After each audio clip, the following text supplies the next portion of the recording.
Welcome back to the new parenting nest. You're listening to the Parent Juggle, the podcast for everyone trying to balance it all without, accidentally dropping the baby. I'm Matt. And I'm Laura, and today we're diving into the big one, the question we get asked all the time.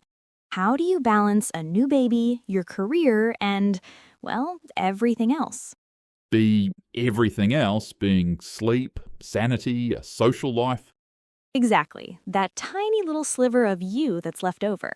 I had a moment last week where I was on a Zoom call trying to look professional while silently using my foot to rock the baby bouncer just out of frame. I know that move, the stealth parenting foot rock. I once tried to mute myself to stop a diaper explosion sound from being heard and accidentally turned my camera off instead. Total panic. Right? It's this constant, chaotic dance. And I think the first step is just admitting that the idea of a perfect balance is a myth. It really is, especially in those first few months, the so-called fourth trimester. You leave the hospital with this tiny human and the expectation that you'll just slot them into your old life. The reality is so different. It's less of a slotting in and more like a gentle, loving hurricane that reorganizes your entire universe. A hurricane's a good word for it. I remember going back to work and feeling like I was living a double life. By day, I was managing spreadsheets and deadlines. By night, I was a human rocking chair who hadn't slept more than 2 consecutive hours in a month. That disconnect is so real. Your priorities have fundamentally shifted, but the world outside hasn't.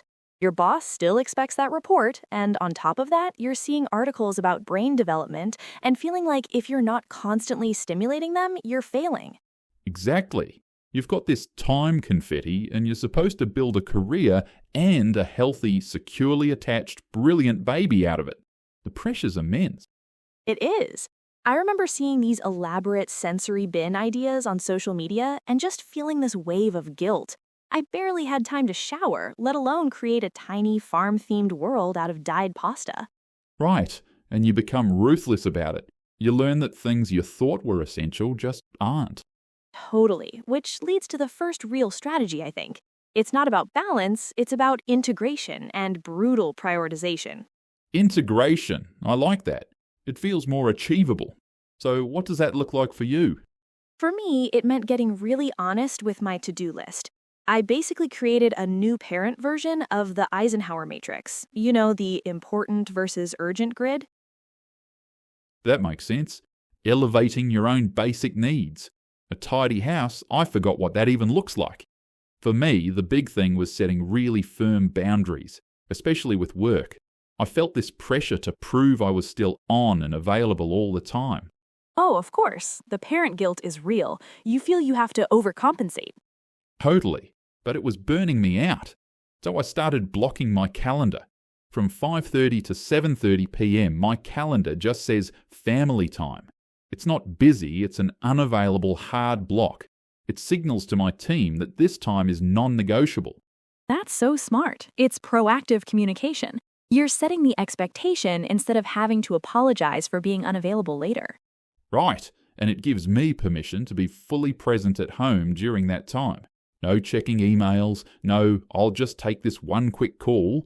And that brings up the other crucial element, your partner. You can't do this alone. It has to be a team sport.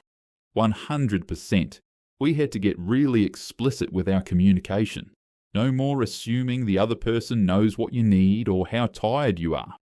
Yes, the mind-reading phase of the relationship is officially over once a baby arrives. We started doing a 5-minute check-in every morning. Just, what's your big rock for today? What do you need from me to make it happen? That's great. We implemented a who's on duty system. If I'm on duty, I handle everything baby-related. The diaper, the soothing, the feeding if it's a bottle, and the other person is free, truly free. They can sleep, leave the house, whatever. The on-duty system is a lifesaver because truly free is the key part. It's not, I'm watching the baby, but I might need you at any second. It's a genuine break. Exactly. That mental load is just as exhausting as the physical tasks. Knowing you're completely off the hook for an hour or two is pure gold. It really is. And that goes for your own sanity too. We've talked about work and the baby, but what about just you and us as a couple? It's so easy for that to get lost. It's the first thing to go usually. We noticed we were becoming like coworkers in a baby care startup. All of our conversations were logistics. Who's doing the next feed? Are we out of diapers? Right, passing ships in the night. So we started what we call the 10-minute rule. Every night after the baby is hopefully down for a bit, we put our phones away and spend 10 minutes just talking. And the rule is no logistics, no baby talk. We talk about an article we read, a funny thing that happened at work, our dreams, anything to remind us that we're still two people in a relationship. I love that.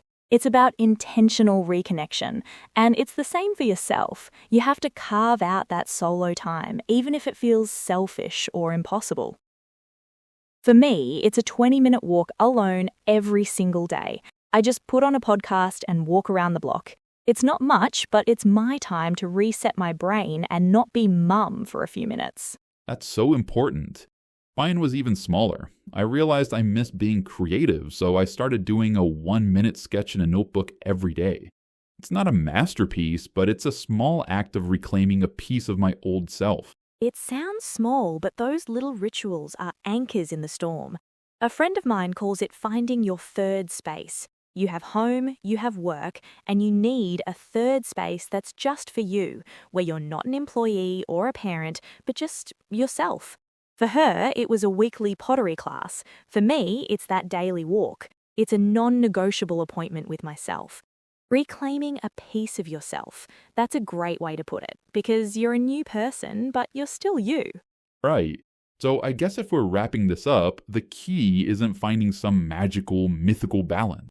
No, not at all. It's about constant communication with your partner and your workplace. It's about ruthless prioritization of what truly matters. And it's about giving yourself grace.